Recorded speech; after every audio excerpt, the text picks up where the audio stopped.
Hello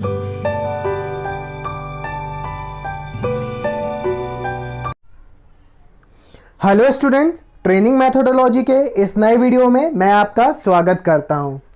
पिछले video में हम लोगों ने शुरुआत करी थी आपके CITS के सिलेबस की unit number 1, that is role and responsibilities of an instructor. और उसमें हम लोगों ने देखा था आपका कि बेसिक टर्म्स की ट्रेनिंग, टीचिंग, इंस्ट्रक्शन ये क्या होते हैं। हम लोगों ने ये जाना था कि वोकेशनल ट्रेनिंग क्या होती है, उसके एलिमेंट्स क्या होते हैं। अब आज इसके आगे बात करेंगे। जैसा कि मैं आपको बताया था क्रम से, अगर आप एक इंस्ट्रक्टर बनने जा रहे हैं और आप ये पहली इन सारी बेसिक चीज़ों को जान चुके हैं, तो अब ये बात आती है कि एक इंस्ट्रक्टर बनने के बाद आपका काम क्या होगा, आपकी रिस्पॉन्सिबिलिटीज़ क्या होंगी, किसके लिए आपकी रिस्पॉन्सिबिलिटीज़ हैं, क्या अपने लिए, क्या ट्रेनिज के लिए या स्टूडेंट्स के लिए, और कैसे इन रिस्पॉन्सिबिलिटीज़ को आप अच्छे से सक्सेसफुली कंप्लीट करेंगे, क्या क्या कैरेक्टरिस्टिक्स होना चाहिए एक अच्छे इंस्ट्रक्शंस में। तो इन्हीं सारी चीज़ों पर आज हम बात करेंगे और शुरू करते हैं आज के इस वीडियो को, part 2, roles and responsibilities of an instructor. इसमें सबसे पहले हम लोग देखेंगे रिस्पॉन्सिबिलिटीज़ ऑफ एन इंस्ट्रक्टर, और इसके बाद जानने की कोशिश करेंगे कि किस तरीके से रिस्पॉन्सिबिलिटीज़ को, इन सारी रिस्पॉन्सिबिलिटीज़ को हम फुलफ़िल करेंगे। तो चलिए शुरू करते हैं। इन रिस्पॉन्सिबिलिटीज़ में अगर एक इंस्ट्रक्टर बनकर आप जाते हैं किसी भी इंस्टीट्यूट में, तो सबसे पहले आपकी रिस्पॉन्सिबिलिटी होती है आपके ट्रेनिज के प्रति। तो इसको हम देखेंगे। सबसे पहला जो काम है ट्रेनिज के प्रति रिस्पॉन्सिबिलिटी या जो कर्तव्य हैं आपके, वो यही है कि उनको प्रॉपरली गाइड करें, ठीक है। और आपका मेन मोटो यही होगा कि जो भी उनका सिलेबस है, जो भी उनका करिकुलम है, वो प्रॉपर टाइम में, एक जो दिया टाइम ड्यूरेशन है उसमें कंप्लीट हो, इस तरीके से आपको उनको गाइड करना है। दूसरा, उनमें आप जब उन्हें पढ़ाते हैं तो ये सबसे ज़्यादा ज़रूरी होता है कि वो जब ऑन जॉब ट्रेनिंग कर रहे, एक तरीके से एक जॉब ट्रेनिंग ही हो रही है, जैसा कल हम लोगों ने बात करी थी, तो उसमें उनको सेफ्टी हैबिट्स सिखाना ये बहुत ज़रूरी है। दूसरा, रॉ मटेरियल को इकोनॉमिकली कैसे यूज़ करना है, एक ये हैबिट भी उनके अंदर डेवलप कराना बहुत ज़रूरी है। इसी के साथ साथ टाइम मैनेजमेंट, पंक्चुअलिटी, डिसिप्लिन, ये सारी हैबिट्स उनके अंदर डेवलप कराना एक इंस्ट्रक्टर की रिस्पॉन्सिबिलिटी है। और इसके बाद उनकी परफॉर्मेंस को इवेलुएट करके हमें उनको सपोर्ट करना है, एज इंस्ट्रक्टर उन्हें सपोर्ट करना है ट्रेनिज को ग्रो करने में। उनके वीक पॉइंट्स को पकड़कर हमको उनको क्या करना पड़ेगा, रेक्टिफाई करना पड़ेगा, और रेक्टिफाई कर जब हम करेंगे तो डेफिनेटली वो आगे बढ़ेंगे। तो ये कुछ रिस्पॉन्सिबिलिटीज़ होंगी जो एक इंस्ट्रक्टर की उनके ट्रेनीज के लिए होती है। इसके बाद देखते हैं दूसरी रिस्पॉन्सिबिलिटी होती है इंस्टीट्यूट्स एडमिनिस्ट्रेशन के प्रति। चूँकि एक जो इंस्टीट्यूट है, इंस्टीट्यूट में जो भी एडमिनिस्ट्रेशन होता है वो डायरेक्ट ट्रेनी से डील नहीं करता है। हमेशा यही होता है कि बच्चों तक कुछ मैसेज पहुंचना है या बच्चों की कुछ प्रॉब्लम है, वो इंस्ट्रक्टर के थ्रू ही जाता है। अतः इंस्ट्रक्टर क्या होता है, ट्रेनीज और एडमिनिस्ट्रेशन के बीच की एक कनेक्टिंग लिंक है, ये आप ध्यान रखिएगा, ठीक है। ट्रेनीज और एडमिनिस्ट्रेशन के बीच की कनेक्टिंग लिंक इंस्ट्रक्टर है, ठीक है। तो अब माफ़ कीजिएगा, इस एडमिनिस्ट्रेशन के प्रति भी कुछ इंस्ट्रक्टर की रिस्पॉन्सिबिलिटीज़ होती हैं, जैसे कि उसे लॉयल होना चाहिए अपने एडमिनिस्ट्रेशन के प्रति, उसे भरोसा रखना चाहिए एडमिनिस्ट्रेशन पे, ठीक है। और जो भी उसके पास एडमिनिस्ट्रेशन के तौर पर इंस्टीट्यूट ने जो भी उसको रिसोर्सेज अवेलेबल कराया है, मटेरियल अवेलेबल कराया है, उसका मिस यूज़ नहीं करना चाहिए, उसको बहुत ज़्यादा इकोनॉमिकली यूज़ करना चाहिए, इफ़िशिएंटली यूज़ करना चाहिए, ठीक है। डिसिप्लिन को मेंटेन करना, जो भी हमारे इंस्टीट्यूट के या आप जिस इंस्टीट्यूट में जाते हैं वहाँ के जो रूल्स एंड रेगुलेशंस होते हैं उनको फॉलो करना भी एक रिस्पॉन्सिबिलिटी होती है इंस्ट्रक्टर की, क्योंकि जैसा इंस्ट्रक्टर करेगा वैसे ही ट्रेनी पर इम्पैक्ट पड़ेगा। तो आई होप ये कुछ रिस्पॉन्सिबिलिटीज़ जो आपको समझ में आई होंगी। इसके बाद बात करते हैं इंडस्ट्रीज़ के प्रति क्या रिस्पॉन्सिबिलिटीज़ होती है एक इंस्ट्रक्टर की।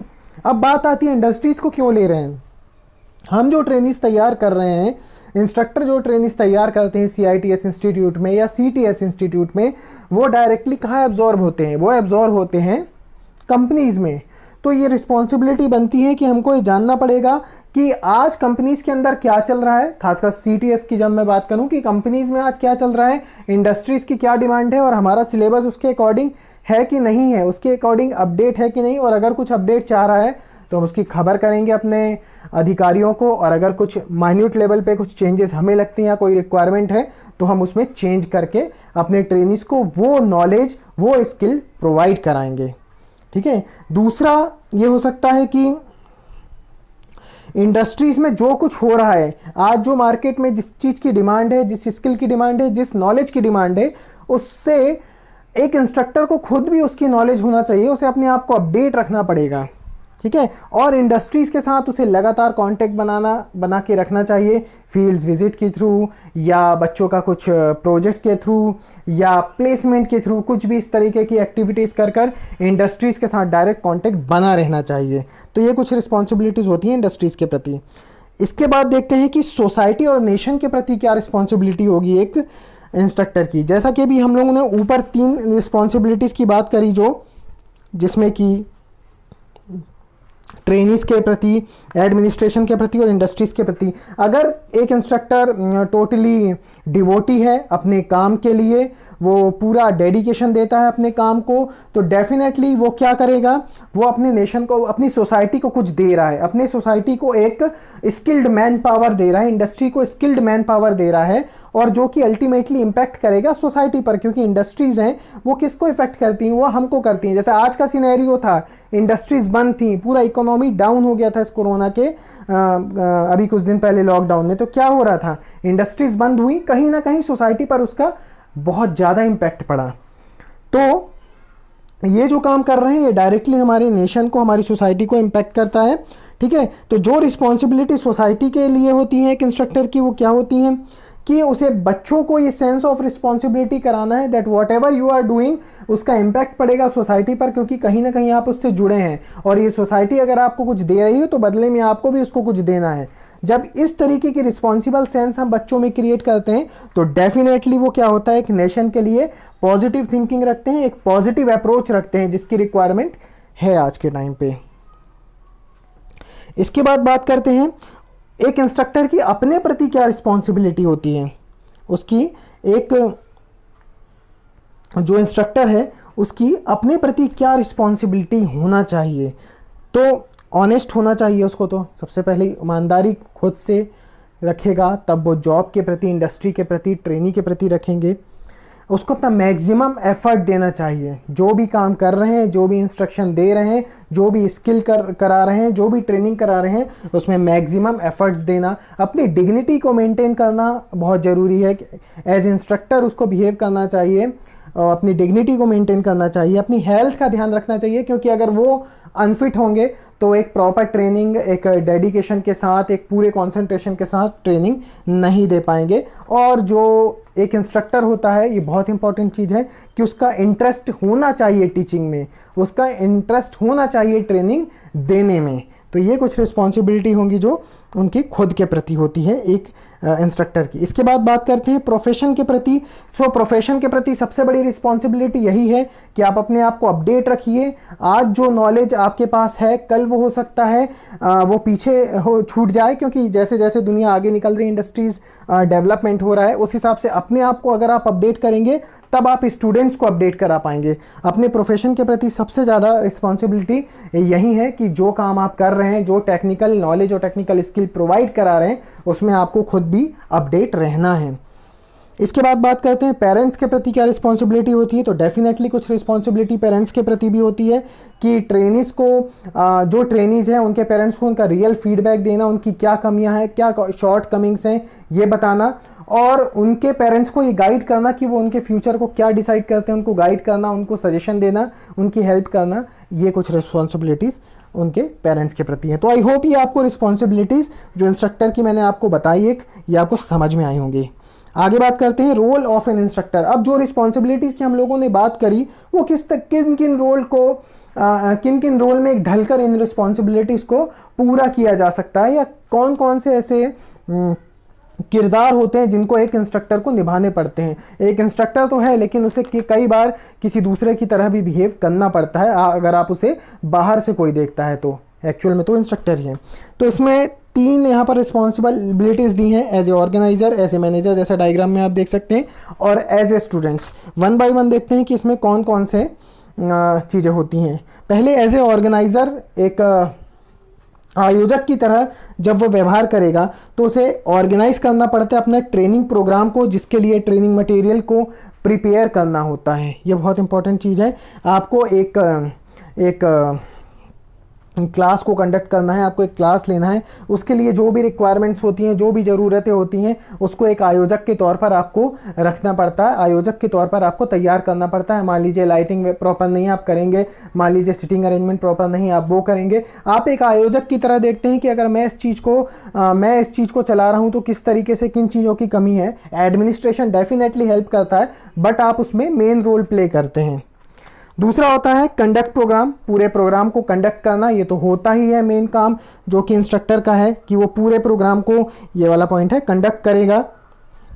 जो भी है आपने मटेरियल प्रिपेयर कर लिया, आपने ट्रेनिंग प्रोग्राम कर लिया, ऑर्गेनाइज कर लिया, लेकिन अब है उसको कंडक्ट करना, उसे सुचारू रूप से चलाना। क्या क्या उसमें कमियां आ रही हैं, क्या क्या उस समय में ज़रूरतें लग रही हैं, उन ज़रूरतों को पूरा करना। तो ये सारी चीज़ें इसके अंदर आती हैं। तीसरा है एटीट्यूड फॉर्मेशन। इसमें ट्रेनिंग्स का एक पॉजिटिव एटीट्यूड रखवाना पड़ेगा या बनाना पड़ेगा आपको ट्रेनिंग के प्रति। उसको भरोसा रखना पड़ेगा एडमिनिस्ट्रेशन पर भी और अपने इंस्ट्रक्टर पर भी। तो उसका एक ट्रेनिंग का इंटरेस्ट, उसको एक मोटिवेट करना और उसका इंटरेस्ट लाना और उसका एक पॉजिटिव एटीट्यूड क्रिएट करना उसकी ट्रेनिंग के प्रति, ये भी एज ए ऑर्गेनाइजर उसको करना पड़ेगा, जहां पर सारा कुछ ट्रेनिंग को पॉजिटिव दिखे। और अगला होता है इवेल्युएशन और ग्रेडिंग। यहाँ पर आपको इवेल्युएट करना है, ग्रेडिंग, इवेल्युएशन करके ट्रेनिंग की ग्रेडिंग करना है। और जो इवेल्युएशन होना चाहिए वो बिल्कुल निष्पक्ष होना चाहिए, उसमें कोई पार्शियलिटी नहीं होगी। ग्रेडिंग करने का अर्थ ये नहीं है कि हम स्टूडेंट्स को नीचे दिखाना है, ऊपर उठाना है। ये एक क्लासीफाई करने का तरीका होता है स्टूडेंट्स को, जिसके बेसिस पर जिनकी जो कमियां होती हैं उन कमियों को हम पकड़कर उनको सुधार सकें। तो एज ए ऑर्गेनाइजर इस तरीके के कुछ रोल्स होते हैं जो कि एक इंस्ट्रक्टर को पूरे करने होते हैं। इसके बाद देखते हैं, इसके बाद एज ए मैनेजर क्या क्या रिस्पॉन्सिबिलिटीज होती, माफ कीजिएगा, क्या क्या रोल होते हैं वो देखेंगे। एक मैनेजर के तौर पर, एक प्रबंधक के तौर पर उसको टूल्स, इक्विपमेंट्स और मशीनों का प्रबंधन करना पड़ता है। किन किन चीज़ों की रिक्वायरमेंट है, हो सकता है मैनेजमेंट को वो बताना पड़ेगा। अगर कुछ प्रॉब्लम है तो वो बताना पड़ेगा, कहीं मेंटेनेंस की रिक्वायरमेंट है तो वो बताना पड़ेगा। टूल्स का रख रखाव किस तरीके से होना चाहिए, ये एक इंस्ट्रक्टर की रोल प्ले करना होता है। एज ए मैनेजर की तरह उसको रोल प्ले करना होता है कि किस तरीके से इनका मैं मेंटेनेंस करूंगा और किस तरीके से टूल्स, इक्विपमेंट्स की हैंडलिंग होगी। रिक्वायरमेंट का पता करना, रॉ मटेरियल भी इसमें आ जाएगा। रॉ मटेरियल का कंजम्पशन कैसे हो रहा है उसका पूरा रिकॉर्ड रखना और रॉ मटेरियल की क्या रिक्वायरमेंट है ये फर्दर मैनेजमेंट को बताना, जिससे ट्रेनिंग कंटिन्यूस चल सके। तो एज ए मैनेजर ये एक, अगर आप मान के चलें एक होटल इंडस्ट्री में है तो वहाँ मैनेजर की ये रिस्पॉन्सिबिलिटी होती है कि he will see in the kitchen की किस चीज़ की रिक्वायरमेंट है। मान लीजिए एक होटल में खाना बनाने की, मैं उसके छोटे होटल की बात कर रहा हूँ, तो किस किस रॉ मटेरियल की रिक्वायरमेंट है, क्या आपके पास इक्विपमेंट्स हैं, क्या प्लेट्स और ये सारी चीज़ें आपके पास अवेलेबल क्वांटिटी में है कि नहीं है। तो इन चीज़ों की जो अरेंजमेंट करना है, सिटिंग अरेंजमेंट कैसा होना चाहिए, किस तरह, किस टाइम पर किस टाइप की मील सर्व होना चाहिए, मेन्यू क्या होना चाहिए। तो ऐसी कई सारी चीज़ें होती हैं जो मैनेजर डिसाइड करता है, मैनेजर की रिस्पॉन्सिबिलिटी होती है। कुछ इसी तरीके से यहाँ पर टूल को मेंटेनेंस, माफ़ कीजिएगा, maintenance of tool, equipments, machine और उनकी रिक्वायरमेंट, ये सारी जानकारी एज ए इंस्ट्रक्टर मैनेजर के रोल पे प्ले करता है। दूसरा, सुपरवाइज द ट्रेनिंग।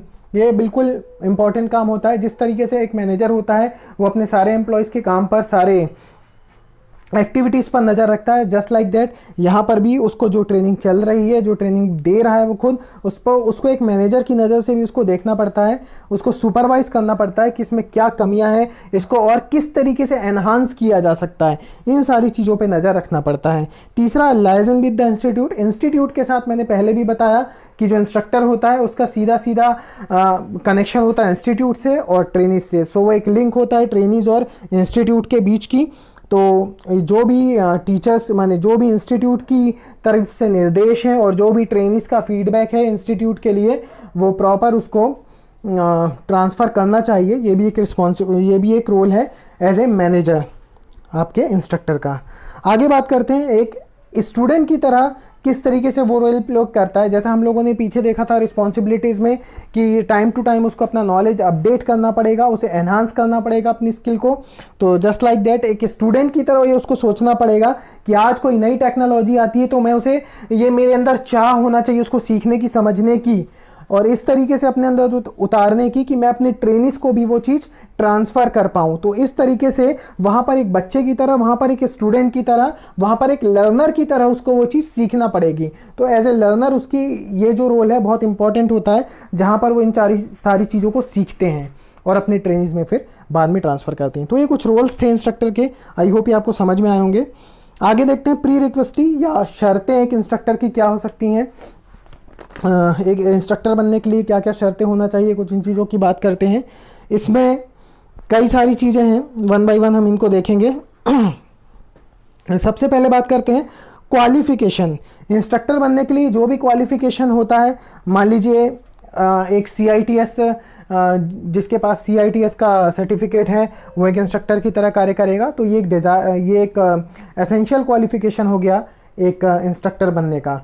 तो जो भी क्वालिफिकेशन रिक्वायरमेंट होता है अलग अलग हो सकता है, कुछ अलग अलग रीजन्स में, अलग अलग स्टेट्स में, या अलग अलग एग्ज़ाम के पॉइंट ऑफ व्यू से रिक्वायरमेंट अलग अलग हो, बट जो भी अहर्ताएँ होंगी वो रखना पड़ेंगी, वो दी हुई रहती हैं, वो बताई हुई रहती हैं, वो डिफ़ाइन की गई होती हैं।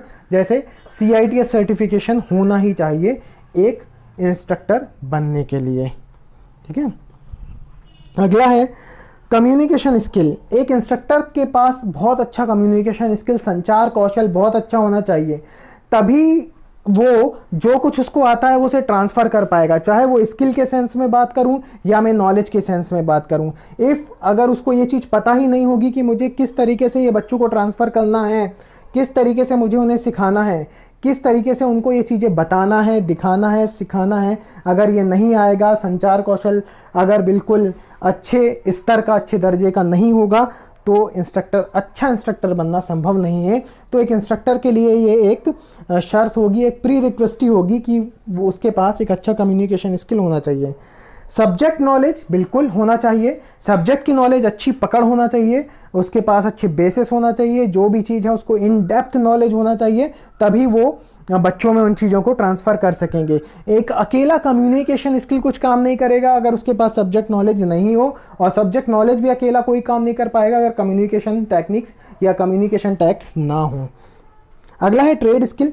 डेफिनेटली अब जिस तरीके से नॉलेज की बात थी, अब मैं स्किल की बात करूंगा कि ट्रेड स्किल में उसको पारंगत होना चाहिए, उसको ये सारे tools, equipments, machinery, safety habits, इन सभी चीज़ों का बहुत ही थोरोली नॉलेज होना चाहिए, जिससे कि वो एक अच्छे इंस्ट्रक्टर के तौर पर आगे आ सके।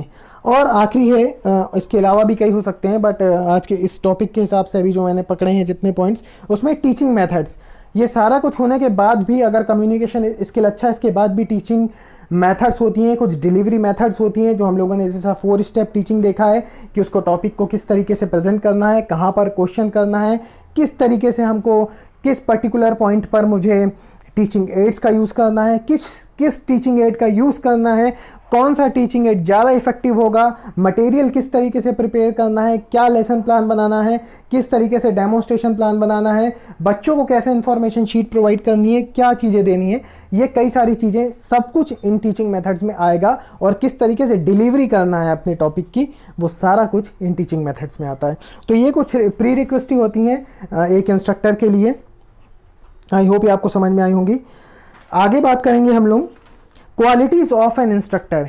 एक इंस्ट्रक्टर की क्वालिटीज़ क्या होती हैं या क्या होनी चाहिए। यहाँ पर यह भी हो सकता है कि एक अच्छे इंस्ट्रक्टर की क्या क्वालिटी होना चाहिए, what should be the quality of a good instructor. तब भी इन्हीं क्वालिटीज़ की हम बात करेंगे। या आपसे पूछा जाए कि traits of a good instructor, तो बस यही पॉइंट्स होंगे, बस अब इनको पॉजिटिव वे में देखेंगे, पॉजिटिव वे में इनकी बात करेंगे, तो एक अच्छे इंस्ट्रक्टर के लक्षण हो जाएंगे।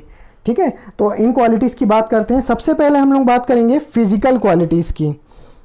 इसकी फिजिकल क्वालिटीज़ मतलब वही क्वालिटीज़ हैं जो कि आपको बाहर से दिखती हैं कि एक इंस्ट्रक्टर को आप बाहर से किस तरीके से देखते हैं, ये उन क्वालिटीज़ की बात है। इसमें सबसे पहला ड्रेस एंड अपीयरेंस, जो उसकी वेशभूषा है, पहनावा है, वो बिल्कुल डोसाइल होना चाहिए।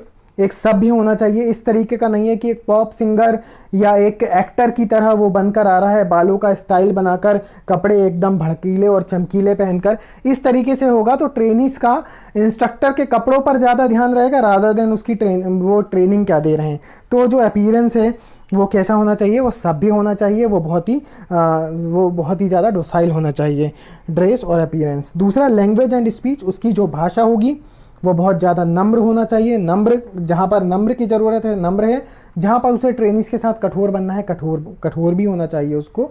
लेकिन भाषा ऐसी हो कि किसी को उकसाने वाली नहीं है, किसी को परेशान करने वाली नहीं है। जो भी भाषा है वो किस तरीके से इंस्ट्रक्शनल वे में होना चाहिए, वो कमांड देने वाली नहीं होना चाहिए। उन पे धौंस जमाकर ट्रेनिस पर काम कराना, इस तरीके की जो चीज़ें हैं वो गलत हैं। तो लैंग्वेज और स्पीच है, ये जो है आपकी जो वॉइस है, अगर मैं बोलूँ तो वॉइस भी ऑडिबल होना चाहिए। तो ये कुछ चीज़ें हैं जो कि इंस्ट्रक्टर की क्वालिटीज़ होती हैं, physical qualities, language and speech. इसके बाद हेल्थ, एक इंस्ट्रक्टर है, अगर मैं अच्छे इंस्ट्रक्टर की जैसे क्वालिटीज़ की बात कर रहे हैं, qualities of an good instructor, तो हेल्थ अच्छी होना चाहिए, क्योंकि अगर उसकी हेल्थ अच्छी होगी, फिजिकली वो फिट हो गए, तभी वो अपनी ट्रेनिंग पे पूरा फोकस और कॉन्सेंट्रेशन कर सकेंगे। दूसरी बात करते हैं मेंटल क्वालिटीज़ की। मेंटल क्वालिटीज़ में सबसे पहले आएगा सब्जेक्ट नॉलेज। बार बार हम इस चीज़ की बात कर रहे हैं, अच्छे इंस्ट्रक्टर की बात करें या इंस्ट्रक्टर बनने की क्या क्वालिटीज़ है उसकी बात करें, तो सब्जेक्ट का नॉलेज थोरोली होना चाहिए, एक डीप नॉलेज होना चाहिए सब्जेक्ट का, तभी उसको वो अपने ट्रेनिस को दे पाएंगे, ट्रेनिस को फेस कर पाएंगे। दूसरा टीचिंग टैक्ट, जो भी टीचिंग की टेक्निक है जिसमें हम लोगों ने बात करी थी, 4 स्टेप टीचिंग है, किस तरीके से उसको ट्रेनिंग एड्स का यूज़ करना है, टीचिंग एड्स का यूज़ करना है, किस समय पर उसको किस तरीके का एग्जाम्पल देना है, किस तरीके का डेमोन्स्ट्रेशन देना है, कहाँ पर क्वेश्चनिंग टेक्निक यूज़ करनी है, किस प्रकार की एप्लीकेशन में किस तरीके के क्वेश्चन पूछना है। बहुत सारी ये टीचिंग के टैक्स हैं जिसके बारे में हम लोगों ने आपके unit number 4 planning for instruction में डिस्कशन किया था। तो वो सारे टैक्स या वो सारी चीज़ें आना चाहिए। अगला है साइकोलॉजिकल नॉलेज। साइकोलॉजिकल नॉलेज होना चाहिए, क्योंकि एजुकेशन क्या होता है, एजुकेशन चेंज इन बिहेवियर है। अब आप यहाँ पर बोलेंगे सर मेंटल उसमें आपने मेंटल क्वालिटीज़ में साइकोलॉजिकल नॉलेज को क्यों डाला, बट यहाँ पर बिल्कुल मेंटल नॉलेज में ही डाला जाएगा इसको, मेंटल क्वालिटीज़ में, क्योंकि एक इंस्ट्रक्टर होगा वो साइकोलॉजिकल तौर पर जब स्टूडेंट्स के साथ बात करता है तो कहीं ना कहीं वो एक माइंड गेम की तरह काम करता है, उसको मनाने का काम होता है और उसके माइंड को इस तरीके से डाइवर्ट करता है कि वो ट्रेनिंग पर पूरा फोकस करने लगते हैं, उसे मोटिवेट करा जाता है, उसका इंटरेस्ट क्रिएट करा जाता है। बट टीचर सब कुछ अपने माइंड से करता है, अपने मेंटल लेवल पर, अपनी मेंटल स्टेबिलिटी के बेस पर साइकोलॉजिकल इफेक्ट्स क्रिएट करता है, जिससे ट्रेनी अट्रैक्ट होता है ट्रेनिंग के लिए। तो आई होप ये आपको समझ आया होगा और आप एग्री करेंगे इस चीज़ से। अगली पर्सनल क्वालिटीज़ की बात करेंगे। इसमें लीडरशिप स्किल्स डेफिनेटली होना चाहिए। यहाँ पर ये पॉइंट शायद पीछे मेरे से मिस भी हुआ है। एज ए लीडर भी इंस्ट्रक्टर को काम करना होता है। लीडर हम लोग पहले डिस्कस कर चुके हैं, जो रास्ता जानता है और रास्ते पर दूसरों को चलने के लिए प्रेरित कर सकता है। तो इंस्ट्रक्टर डेफिनेटली एक लीडर की तरह काम करता है। एक लीडरशिप क्वालिटी होना चाहिए। वो जानता है कि क्या पढ़ना है, जो भी करिकुलम है, जो भी सब्जेक्ट है, जो भी नॉलेज है, स्किल किस तरीके से उसको बच्चों को ट्रांसफ़र करना है और कैसे बच्चों को उसको फॉलो करने के लिए मोटिवेट करना है। तो एज ए लीडरशिप स्किल एक इम्पॉर्टेंट क्वालिटी होती है इंस्ट्रक्टर की। दूसरा अच्छी हैबिट्स, उसमें अच्छी हैबिट्स होना चाहिए, अच्छी आदतें होना चाहिए, तभी ट्रेनीज उन चीज़ों को अनुसरण करेंगे, उनको सीखेंगे। अदरवाइज़ अगर वो खुद सेफ्टी हैबिट्स को फॉलो नहीं कर रहे हैं, वर्कशॉप के अंदर वो खुद भी सेफ्टी इक्विपमेंट्स को नहीं पहन रहे हैं और अगर ट्रेनीज को बोल रहे हैं कि आप इन चीज़ों को करिए तो नहीं करेंगे, या बात करने का लहजा गलत है, तो ट्रेनी उस तरीके से मोटिवेट नहीं होंगे जैसे उनको होना चाहिए। तो अच्छी हैबिट्स होना चाहिए इंस्ट्रक्टर के अंदर। तीसरा क्लास कंट्रोल, क्लास के ऊपर कंट्रोल, ये बहुत ज़रूरी है।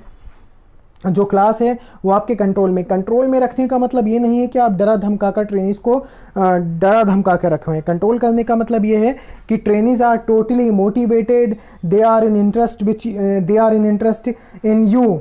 आपके अंदर, उसमें आपकी नॉलेज में, आपकी स्किल में, आप जो टेक्निक दे रहे हैं उनको, जो टैक्स बता रहे हैं उसमें उनका इंटरेस्ट आ रहा है, मतलब वो आपके साथ बंधे हुए हैं एक तरीके से।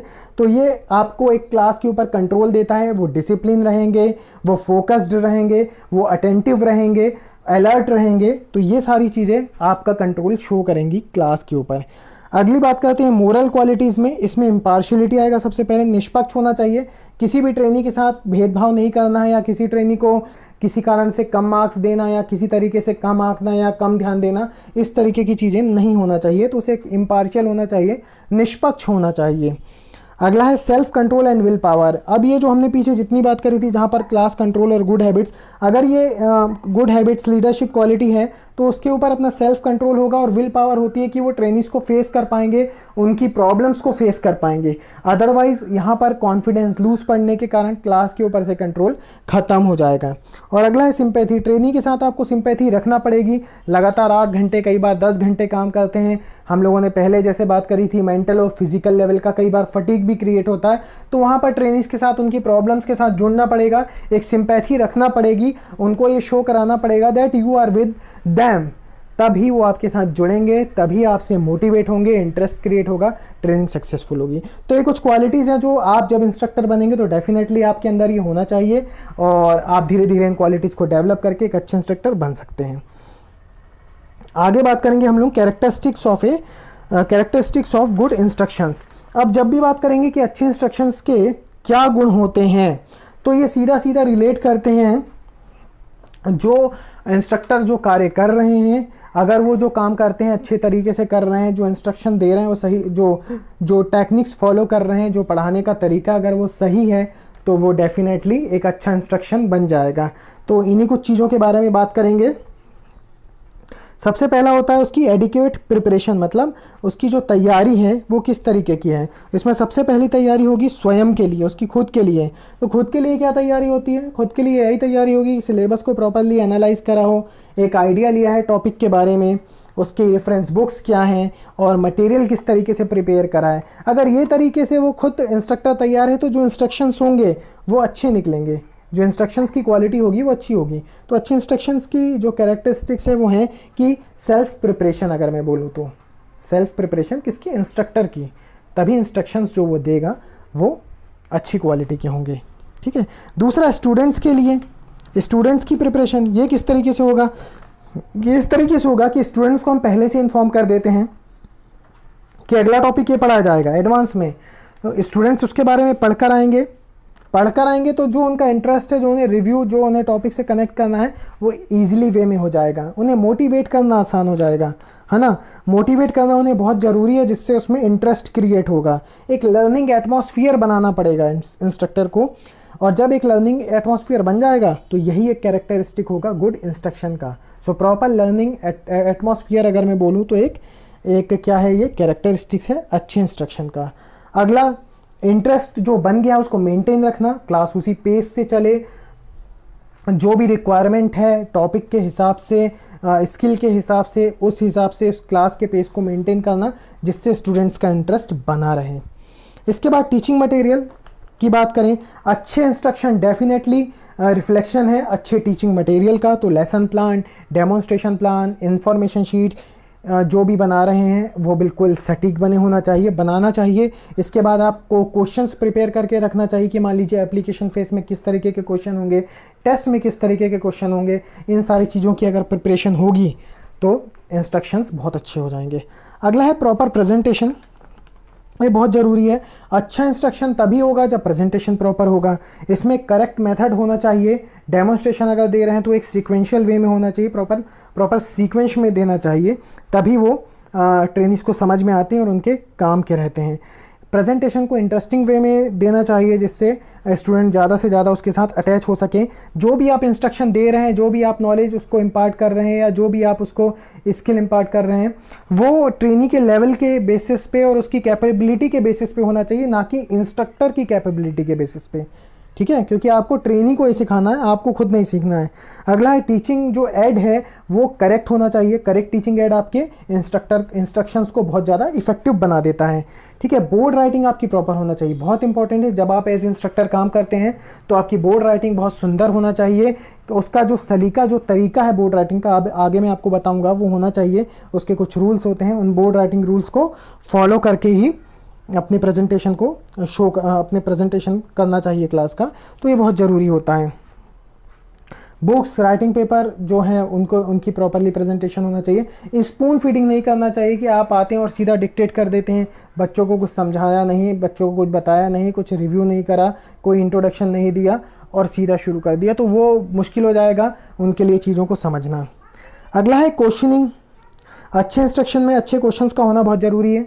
आपको ये पता चलता है क्वेश्चन से कि आप जो कुछ सिखाना चाह रहे हैं वो किस लेवल तक उन तक पहुंचा है। एक एप्लीकेशनल वे में भी आपके क्वेश्चंस काम करते हैं। सो क्वेश्चंस अच्छे होना चाहिए, क्वेश्चनिंग टेक्निक सही होना चाहिए। इसके बाद इवेल्युएशन अच्छे इंस्ट्रक्शंस का गुण है कि आप इवेल्युएट कर ये पता कर सकते हैं कि जो आप पहुंचाना चाह रहे थे, जो जानकारी या जो स्किल, वो उन तक पहुंची या नहीं, और अगर नहीं पहुंची तो क्या कमी है। सो इवेल्युएशन एक अच्छा कैरेक्टरिस्टिक्स होता है अच्छे इंस्ट्रक्शन का।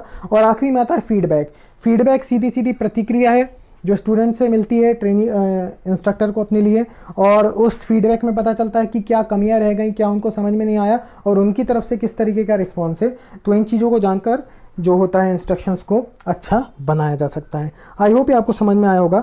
आज का आखिरी टॉपिक की बात करते हैं, कॉमन डिफेक्ट्स इन इंस्ट्रक्शंस। ये जो हम लोगों ने भी बात करी कि अच्छी क्वालिटीज़ क्या है इंस्ट्रक्शन के या अच्छे इंस्ट्रक्शंस क्या होते हैं, उनके हम लोगों ने कैरेक्टरिस्टिक्स देखे। सो जस्ट वही चीज़ है, अगर वो अच्छे वे में नहीं हो रहा है, वो प्रॉपर नहीं हो रहा है, तो वही डिफेक्ट क्रिएट करेगा। सबसे पहला डिफेक्ट इन पर्सनैलिटी बात करेंगे। अगर इंस्ट्रक्टर की पर्सनैलिटी में डिफेक्ट है, मतलब उसकी हेल्थ प्रॉपर नहीं है, हेल्थ नहीं तो खुद ही कॉन्सेंट्रेट नहीं कर पा रहा है, तो इंस्ट्रक्शंस प्रॉपर नहीं जाएंगे। मान लीजिए उसका जो पर्सोना है, उसकी वेशभूषा की जिसकी हमने बात करी थी, अगर वो फिजिकल अपीयरेंस सही नहीं है तो वो भी प्रॉब्लम क्रिएट करेगा, आपके इंस्ट्रक्शंस में एक डिफेक्ट क्रिएट करेगा। दूसरा इनएडिक्वेट प्रिपरेशन। अगर प्रिपरेशन सही नहीं है, जो भी टीचिंग मटेरियल आपने बनाया हुआ है वो सटीक नहीं है, एक सीक्वेंशियल ऑर्डर में नहीं है ना, अगर वो रिलेट नहीं करता है टॉपिक से, उसमें क्वेश्चनिंग मेथड या क्वेश्चन सही तरीके से नहीं डाले गए हैं, स्किल जो इस ऑर्डर में प्रेजेंट करना चाहिए वो नहीं है, पिछले टॉपिक से रिव्यू नहीं कर रहा है, कंफ्यूजिंग वे में लिखा हुआ है, ट्रेनिंग्स के लेवल को मैच नहीं कर रहा है, ये कई सारी चीज़ें होती हैं जो कि इंस्ट्रक्शंस में डिफेक्ट क्रिएट कर देती हैं। अगला है इम्प्रॉपर मेथड ऑफ प्रेजेंटेशन, जिसकी बात पहले ही करी थी कि प्रेजेंटेशन कितना इंपॉर्टेंट है ट्रेनिंग के लेवल से लेकर बात करने तक। जो भी हम लोगों ने अभी ये प्रिपरेशन में देखा, किस समय पर मुझे किस टीचिंग एड को शो करना है, मुझे कहाँ पर एप्लीकेशन बच्चों को बताना है, कहाँ पर क्या एग्जाम्पल यूज़ करना है, टीचिंग के 4 स्टेप टीचिंग को किस तरीके से इम्प्लीमेंट करना है, अगर ये सब चीज़ें इम्प्रॉपर हो जाएंगी सो ये डिफेक्ट क्रिएट करती है इंस्ट्रक्शन में। अगला इम्प्रॉपर इवेल्युएशन। अगर आपका जो इवेल्युएशन कर रहे हैं वो फॉल्टी कर रहे हैं, उसे एक पार्शियलिटी के साथ कर रहे हैं और उसमें ध्यान नहीं है आपका, या एक सही टेक्निक से नहीं कर रहे हैं, तो वो डेफिनेटली एक डिफेक्ट होता है इंस्ट्रक्शन में। और आखिरी होता है इनएडुकेट ह्यूमन रिलेशनशिप। अगर आपके ट्रेनी के साथ आपके रिलेशन अच्छे नहीं है, जैसा कि बात करा कि क्लास कंट्रोल नहीं है, आपकी अच्छी हैबिट्स नहीं है और आप ट्रेनीज़ के साथ कनेक्ट नहीं है, सिंपैथी नहीं रखते अपने ट्रेनीज़ के साथ, तो डेफिनेटली वो एक क्या करेगा, एक बैरियर का काम करेगा हर तरीके से। कम्युनिकेशन बैरियर तो होगा ही होगा, मेंटली भी कहीं आपके साथ ट्रेनी जुड़ेंगे नहीं। अगर आप उन्हें मोटिवेट करना भी चाहें तो वो मोटिवेट नहीं होंगे, अल्टीमेटली इंटरेस्ट क्रिएट नहीं होगा और इंस्ट्रक्शंस फेल हो जाएंगे। तो ये कुछ डिफेक्ट्स थे जो इंस्ट्रक्शंस में हो सकते हैं। आई होप कि ये जितना टॉपिक हम लोगों ने आज बात करा ये आपको समझ में आया होगा, तो इसको तैयार करते रहिए और टेस्ट के लिए प्रिपेयर करिए। Thank you very much.